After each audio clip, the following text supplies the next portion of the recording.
During this segment of Drug Abuse, Destroyer of Families, Bill Gupton, the Assistant Commissioner of the Tennessee Department of Correction, talks about the Residential Recovery Court Program implemented at Morgan County Correctional Complex in July 2013.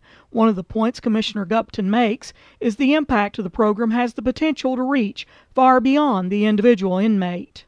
This partnership between Department of Mental Health and TDOC and Department of Safety, Health, and we're going to have 100 beds available for intensive drug therapy for individuals, nonviolent individuals who, not for this program, would be a person in TDOC serving their sentence. So these would be people who have been sentenced to the Tennessee Department of Correction, but they will be nonviolent offenders? They will be nonviolent felony offenders. That's one of the tenets of drug court.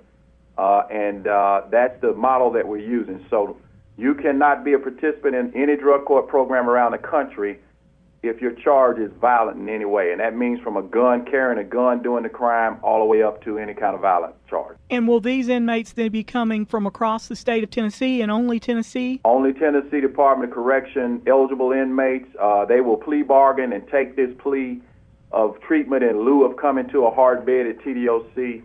And one of the eligibility criteria for the court to participate is that they have a good, solid drug court community program in which these individuals will return to. Commissioner, it's my understanding that this is a first of its kind. Is that correct? It is. It is for a number of reasons. Number one, there are very few drug courts in the country that have a residential component connected to the court. In other words, most drug courts use community residential providers, which would be the old 28-day model, maybe 3 months if you're lucky, type of therapy. And what we found with our particular individuals that come to us is that we need a longer-term treatment model in order to be effective.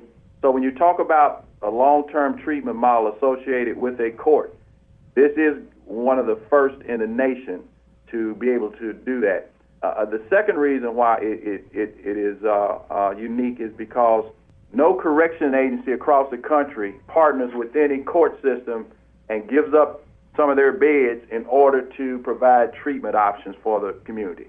And the third thing that makes it unique is that the governor and his cabinet are working very diligently to provide the treatment needed for folks who need that service. It's a good thing that they recognize that along with good law enforcement, you need a good treatment model to balance that out, because folks that really need treatment can change. And we've identified those through this process. They will be able to participate in this court and then hopefully go back to the communities as successful citizens. Commissioner, why go this route? Why go the treatment route instead of just incarcerating these offenders and keeping them behind bars? And I know they'll still be locked up, but why treatment? You know, that's a great question, and we finally have an answer to that question. Around 1985, there was a push in the country to be harder on crime, and specifically drug crimes. It was during the cocaine epidemics of the 80s that sentencing started to increase for different drug crimes. And what we've seen is that plan has totally failed, where we thought that would deter individuals from coming to prison. In 1985, we had about 700, 800, maybe close to 900,000 folks in prison. Now we have, at this day, over 2.2 million people in the country locked up, and a large portion are mental health and drug abusers. So we feel that the jury's in on that, and just basically locking folks up doesn't work, because they get out. 97% of these folks are coming back to the community. And without treatment, there is no change. And so if there is no change, there is no change. The same things are going to continue to happen. This gives us the opportunity to reduce that recidivism rate. For instance, Judge Norman's court here in Nashville, his residential program is producing somewhere between 27, 28% recidivism for folks who generally recidivated about 80%, 77, 75%, somewhere in there. So when you can make a change or make a difference in that way, it benefits everyone. And when you say recidivism, you mean inmates who are getting out, offenders who are getting out, and they reoffend and come back, right? That's right, and generally that research is a 3-year research. They'll look at an individual over a 3-year period and see how successful he is in staying out of jail, in prison. And if he is, then he'll be in the positive process. If he reoffends, he'll be in the negative. And what Judge Norman's program, and that's the model we're building this one on. As a matter of fact, Judge Norman will be the leader of this program, and his model will be implemented there at Wartburg. So we're looking forward to having some reduced recidivism rates for these individuals. You know, when you put a man or a woman who's got a drug problem through drug court and they go back to that family, they can have an effect on those children like no other. And so I look at it as we get a 2-for-1 at least. So if a mother goes back and she's sober and she can start being a parent in that home, we got a chance to keep that kid from following in those footsteps.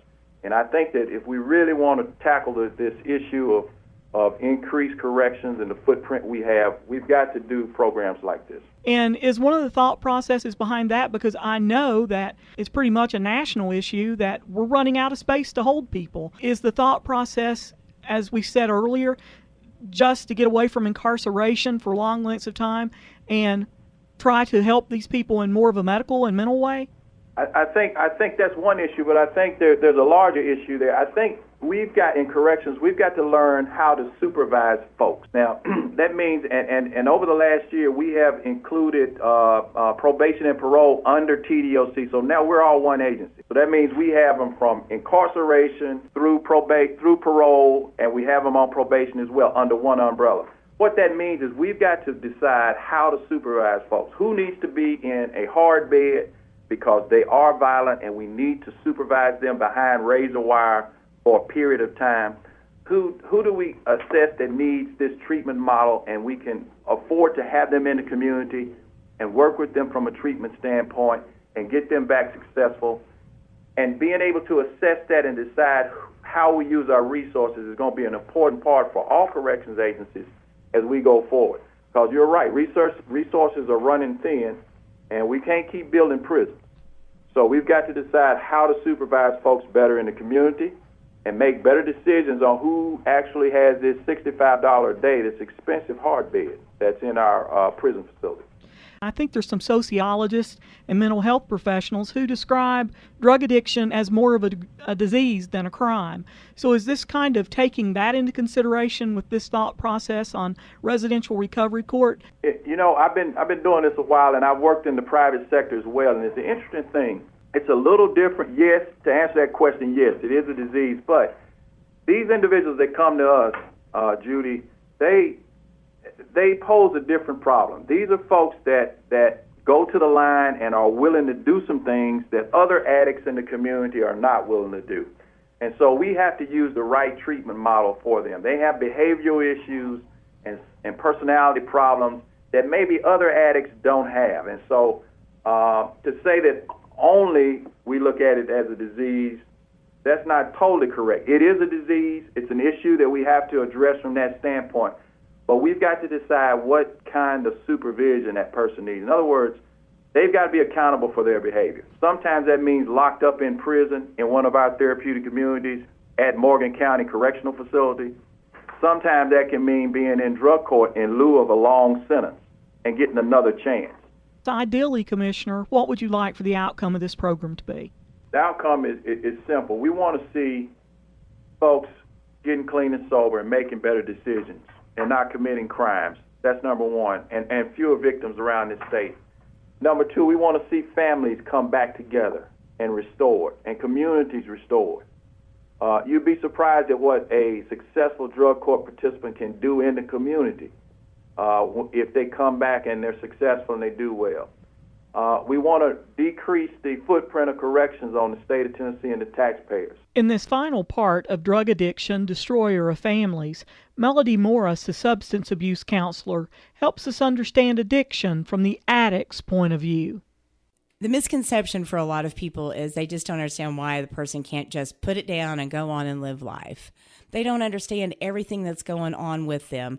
The best indicator I give to a lot of people is if you drink caffeine every day, if you're the morning coffee drinker and you get up and one day someone says you can't drink coffee anymore, how are you going to feel? If you're used to drinking that every morning to give you your get up and go, You're tireder, probably going to end up with a headache somewhere through the day from not having your caffeine.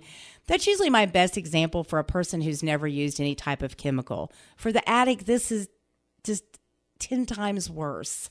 They're thinking, why do I feel so terrible? And the only way I finally feel good is to use again. What we do with them is, like I've said, address all those areas. If they need something to help rebuild some of those endorphins, maybe with this mild antidepressant, we can do that through our program. We can set them up with a psychiatrist and through Ridgeview and have them address that issue. For many addicts, those endorphins return and they end up being perfectly fine. For some, they never return. It may have been present to begin with. I often say, which came first, the chicken or the egg? Sometimes people had some type of depression or some other disorder, and they began to self-medicate. But they couldn't recognize it. All they knew is that when they used, they just felt better. So I was just saying with that, we want to address everything that's going on with that client. Most of our clients want to stop. They just don't know how. And then the other part that comes in is fear. What will I do now if I don't have my coping mechanism? This is what I know. Morris says family members of addicts often also need support. I think the family needs just as much support as the addict themselves do. And often they won't look for the help or the support. Enabling is just, it's so hard when you love someone so much. You think if I just do this, or if I just give them that, or if I keep them in a bubble, it will stop them from using. And the bottom line is that's not what's going to make them stop. They have to seek out the help. They have to be willing to get honest about their own addiction. For the family, we provide on Wednesdays at 11, it's from 11 to 12 at the Morgan County Medical Center. Part of our program we felt was real important was to incorporate the family. Whether or not their loved one is willing to come into treatment or not, it's a community outreach meeting. He'll talk to you about different things, anything. If you just need a dump, if you have questions, we talk about what you can do to help yourself stay healthy. That's real important for the family to do because they get very enmeshed, and we don't want to watch them destroying themselves and killing themselves. Morris adds that sometimes people around addicts unintentionally fall into the role of an enabler. If I've still got my family taking care of me, providing for all of my needs, I don't really have to worry about anything. I'm never going to feel the consequences of my use. In my mind, as crazy it seems to everybody else, things are really going still pretty well. It's most often until they begin to suffer consequences, loss of family. Doesn't mean I'm not telling you not to still love them. I'm encouraging you not to continue to enable them. The loss of the people that we love that's going to continue to take care of me, that they go, oh, wait a minute, maybe I better go do something. Sometimes it's the push in the door that gets them to start then getting into treatment going, okay, wait a minute, I'm starting to feel a little bit better. Maybe I really do want this. I was really doing it just to make mom and dad happy, or whoever that may be, my husband, my wife, my loved one, my family. But now that I'm in here, I really do maybe want this for myself. There are many services available to assist those suffering from drug addiction and their families. I just want people to get help. I don't care where that source comes from. Our particular one is a grant. We take people who are indigent. Our grant is specifically designed for the indigent client, the person with no insurance. We can take people with insurance as well, but we are specifically designed for the person that doesn't have. And we're not the only one. There are several other good programs out there, but being here in your own county, if a client come in and we felt that they needed more of a service than what we were able to provide for them, then we would certainly find those services for them and get them where they need to be with insurance, without insurance. There is help. When I began this project in August, I never dreamed I would hear the stories that have been shared with me these last several weeks. In many cases, they were for my ears only, but one mother did say this to me about her son who lost his life to drug addiction. I don't want people to remember my son for his addiction.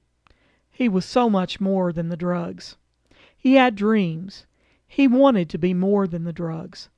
That child was my life. He was my baby. He was my heart. At the beginning of this special presentation, I said that my goal was to be part of the solution and bring awareness instead of merely reporting on the crimes associated with drug abuse. I want to thank you for your time and encourage you to be part of the solution to help eliminate drug abuse as a destroyer of families here in our community.